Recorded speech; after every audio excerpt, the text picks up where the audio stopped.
Rassurant, c'est ce qu'on retiendra du conseil d'administration de la CPS qui s'est tenu ce matin. À l'ordre du jour, les comptes 2022 de la Caisse, mais surtout l'impact de la suppression de la TVA sociale.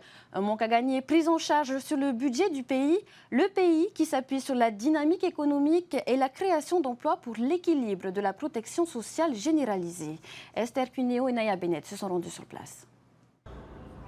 C'est l'heure des comptes au conseil d'administration de la CPS. Et en pleine embellie économique, les recettes fiscales affluent, dopées par l'inflation. Les cotisations sociales aussi. Résultat, les régimes sociaux retrouvent des couleurs. Aujourd'hui, l'équilibre, il existe au regard du nombre de travailleurs. Cette année, l'équilibre existe. Combien de travailleurs aujourd'hui déclarés 70 000. C'est le plus haut taux qu'on ait jamais eu, oui. En fait, depuis 2008. On est arrivé vraiment... On ne dit pas qu'on est au plein emploi, c'est pas du tout ça, mais on a vraiment des taux de cotisation et des taux de rendement de cotisation qui étaient plus importants que ceux qui étaient prévus en début d'année. De quoi conforter le projet du gouvernement de supprimer la TVA sociale dès le 1er octobre. Et le manque à gagner de 2,6 milliards pour finir l'année sera financé sur le budget du pays. Après, on en parlait avec les administrateurs, il y aura d'autres méthodes pour essayer de compenser plutôt qu'une taxe telle qu'elle a été émise aujourd'hui qui a pénalisé l'ensemble de notre population. Techniquement, c'est ce qui s'est passé. Donc on va essayer de trouver un autre moyen pour financer la PSG. Il y aura toujours une partie contributive, mais aujourd'hui, elle viendra via le budget du pays. Idem pour l'année prochaine, c'est le pays qui compensera le manque à gagner.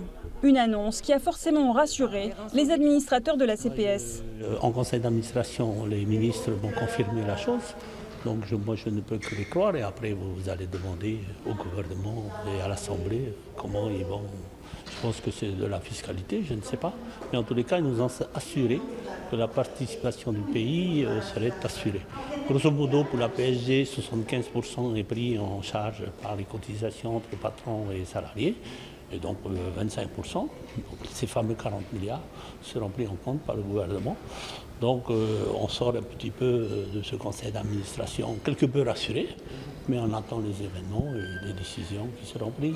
Car jusqu'à présent, la TVA sociale est venue alimenter le fonds de la protection sociale universelle. Fonds qui redistribue ensuite entre le régime des salariés, également financé par les cotisations sociales, le régime de solidarité territoriale et dans une moindre mesure, le régime des non-salariés.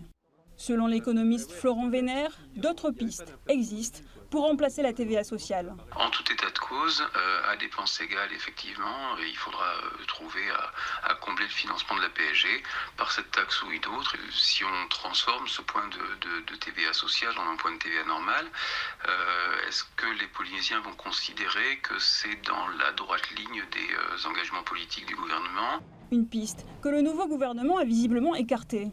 Mais tout juste sortie d'une crise sanitaire, suivie d'un choc pétrolier, la Polynésie n'est pas à l'abri d'un nouveau retournement de conjoncture.